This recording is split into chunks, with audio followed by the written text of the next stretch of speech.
फाइली छात्रों, आपका कक्षा 9वीं का विषय आपका हिंदी अर्धवार्षिक परीक्षा सत्र 2024 का यहाँ पर देख सकते हैं हमारे पास क्वेश्चन पेपर आ चुका है। और अगर आप यदि चाहते हैं कि आप पूरे 75 में से 75 नंबर लेके आए तो इस पूरे क्वेश्चन पेपर को आपको पढ़ना है। पूरे 23 के 23 क्वेश्चन का आपका देखिए पेपर है और यहाँ पे हर एक क्वेश्चन के चलिए आंसर आपको फटाफट प्रोवाइड कराते हैं। देखिए तो वीडियो पर आपको लास्ट तक बने रहना जिससे आपको हर एक वीडियो का कंप्लीट सोल्यूशन मिल सके। कुछ आपके निर्देश दिए हैं, सभी प्रश्न करना अनिवार्य है। आप निर्देश तो पढ़ ही चुके हैं, कोई दिक्कत नहीं, एक बार पढ़ लीजिएगा अगर आपने नहीं पढ़ा है। देखिए तो पूरे आपके 23 क्वेश्चन है। सबसे पहले देखिए आपको इसमें आते हैं सही विकल्प वाले क्वेश्चन। क्या लिखा है देखिए, पहला सही विकल्प का चयन कीजिए। आपके 6 नंबर के आपके इसमें ऑब्जेक्टिव क्वेश्चन होंगे। पहला क्वेश्चन दिया है वीर गाथा काल का श्रेष्ठ महाकाव्य का नाम है पद्मावत, पृथ्वीराज रासो, साकेत, आपका रामचरित। तो देखिए अगर मैं इसके आंसर की बात करूं तो आपको आंसर जो है पृथ्वीराज आपका रासो करना है। इसके बाद देखिए आपका ब नंबर हो गया। अगला देखते हैं सेकंड क्वेश्चन, कैदी और कोकिला रचना किसकी है? रामधारी सिंह दिनकर की, जयशंकर प्रसाद की, महादेव वर्मा की और माखनलाल चतुर्वेदी का। ठीक है, तो आपको देखिए अगर मैं आंसर की बात करूं तो आपका ये हो जाएगा डी नंबर, माखनलाल चतुर्वेदी। अगला देखते हैं देखिए तीसरा क्वेश्चन, काव्य के भेद माने जाते हैं 2, 3, 4 या फिर 6। तो तीसरे का देखिए आपको जो आंसर है आपका हो जाएगा, आपका 2 आंसर हो जाएगा। झूरी के साले का नाम क्या था? मोती, सुरेश, गया या फिर आपका हीरा।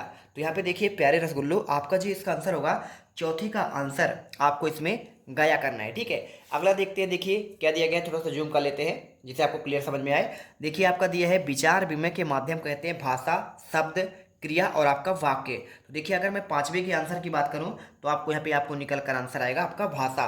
फाड़ेश्वर नाथ रेणु के प्रसिद्ध आंचलिक उपन्यास का नाम क्या है? जो फाड़ेश्वर नाथ रेणु है इनका आंचलिक उपन्यास कौन सा है? देहाती दुनिया, गोदान, मैला आंचल और आपका साकेत। तो देखिए आपको जो आंसर करना है इसमें मैला आंचल इनका जो है क्या है, ये आपका रचना हो जाएगा। अब आपको देखिए रिक्त स्थान की पूर्ति करना है। 6 नंबर की आपके क्वेश्चन है।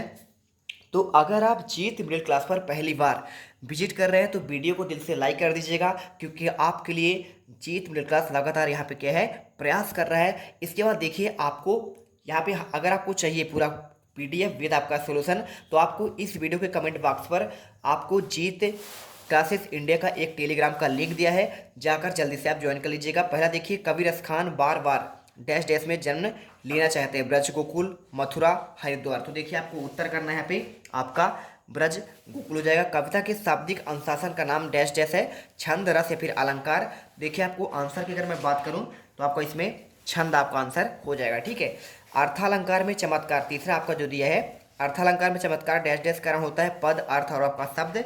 तो तीसरे का आंसर देखिए आपको इसमें कर देना है आपका ये शब्द, आपको इसमें आंसर करना है। ठीक है, महादेव वर्मा के बाबा उन्हें डैश डैश बनाना चाहते थे? वकील, कवित्री या फिर आपका विदुषी। तो देखिए आपको आंसर जो है विदुषी कर देना है। अनंत का विलोम डैश डैश है? विशाल, अंत या फिर बड़ा। तो पांचवे का देखिए आपको आंसर हो जाएगा आपका यहाँ पे अंत हो जाएगा। ठीक है, तो अनंत का देखिए क्या होता है आपका अंत। ठीक है, अनंत यानी कभी खत्म ना होने वाला, अंत यानी नष्ट हो जाना। रीढ़ की हड्डी एकांकी में कुल कितने पात्र हैं? 4, 5 या फिर 6। तो देखिए आपको छठे का आंसर आपको जो है ना यहाँ पर आपका 6 हो जाएगा। ठीक है, चलिए बढ़ते हैं आपके नेक्स्ट क्वेश्चन पर। देखिए तो आपको अगला आपको जो क्वेश्चन इसमें दिया गया है तीसरा आता है, निम्नलिखित कथनों के समक्ष सत्य और असत्य आपको लिखना है। क्या दिया गया देखिए आपको यहाँ पे दिख जाएगा। यहाँ पे कबीर एक समाज सुधारक थे, कि आपका सत्य है या फिर आपका देखिए असत्य है? तो आपको इसमें देखिए आपको इसमें सत्य करना है। ठीक है, तो आप इसमें सत्य कर दीजिएगा। संचारी भावों की संख्या क्या आपका 35 है? तो देखिए आप जानते हैं आपका 33 होता है। ठीक है, तो आपको आंसर ये आपका सत्य हो जाएगा। मंगोलों का मुंह लाल होता है तीसरा आपका लिया है, तो आपको बताना है। तो आपका देखिए बिल्कुल आपका ये सत्य है। मंगोल आपके जो होते हैं, मंगोलिया के लोग रहने वाले, इनका मुंह लाल होता है। कहानी गद्य की गौड़ विधा में क्या आपका आता है? चौथा नंबर। तो आपको देखिए ये भी आपका जो है चौथा आपका सत्य हो जाएगा। भूपति में क्या आपका ती उपसर्ग है? देखिए भू धन अति है ना। तो आपको देखिए अगर इसमें आप देखेंगे तो भूप धन अति है, लेकिन आपका ती दिया गया है, तो ती तो आपका है नहीं, आपका ये असत्य हो जाएगा। ठीक है, इस प्रकार देखिए भूधन आपका, देखिए आपका जो लिखा है ना इसमें उपसर्ग की बात कर रहा है। तो आपका देखिए उपसर्ग यानी क्या होता है? आपका जो है उपसर्ग किसी शब्द के प्रारंभ में जुड़ने वाले जिसके अर्थ में परिवर्तन हो। तो भूधन आपका आपत्ति होगा। तो आपको देखिए इसमें ती तो आपका है नहीं, तो इसलिए आपको ये हो जाएगा लेका मृदुला गर्ग की तीसरा नंबर बहन का चित्र क्या आपका देखिए, चित्री बहन का जो उसकी तीसरे नंबर की बहन थी उनका नाम क्या चित्रा था।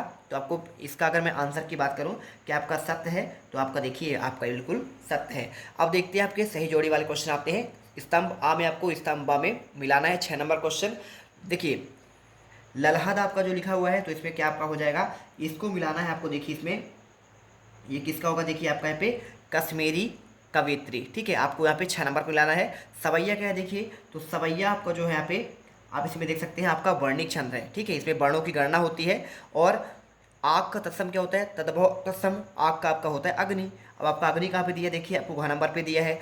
हरिशंकर परसाई कौन है देखिए, तो चौथे का अगर मैं आंसर की बात करूँ तो आपको यहाँ पे ये देखिए इनकी यहाँ पे रचना है हंसते और रोते हैं, तो आपको देखिए ये आपको व्यंग है। और इंद्र का पर्यायवाची क्या है, तो इंद्र का पर्यायवाची आप जानते हैं यहाँ पे सुरपति होता है। और बागलकोट क्या है, तो बागलकोट आपका देखिए यहाँ पे ये आपका हो जाएगा कर्नाटक का एक छोटा सा कस्बा, तो आपको इसमें मिला देना है। इसका देखिए आपका सही जोड़ी आपको मिल जाता है।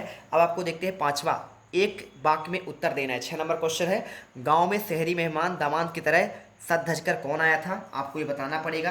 तो देखिए आपको इसमें आंसर आपको मेक कर देना है, ठीक है, ये मेक कर दीजिएगा। प्रबंध काव्य में भेदों की संख्या कितनी होती है, तो आपको महाकाव्य और आपका हो जाएगा एक खंड काव्य, ठीक है, तो आप इसमें ये कर दीजिएगा, देखिए खंड काव्य हो जाएगा।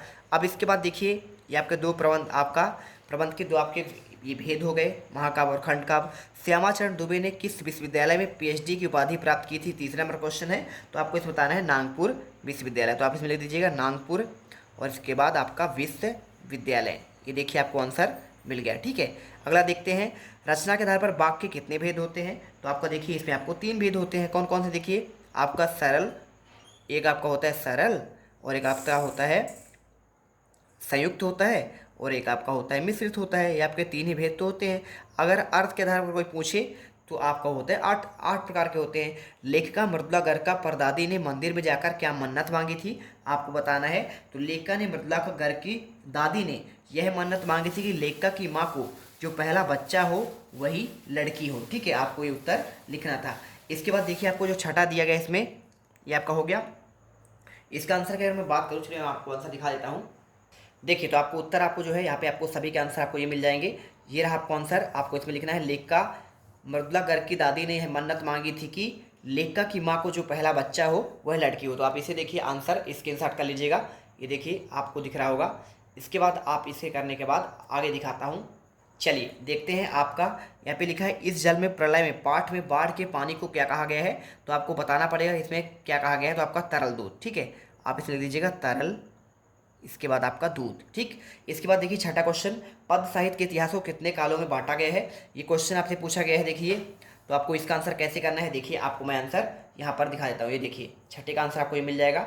आप काल की विभाजन हिंदी साहित्य को आदिकाल, भक्तिकाल, रीतिकाल और आपका आधुनिक काल में विभाजित किया गया है, ठीक है। आपको देखिए ये आपको इसमें मिल गया। अब इसमें लिखा है नई कविता के 2 प्रमुख कवियों के नाम और उनकी एक एक आपको रचना लिखना है।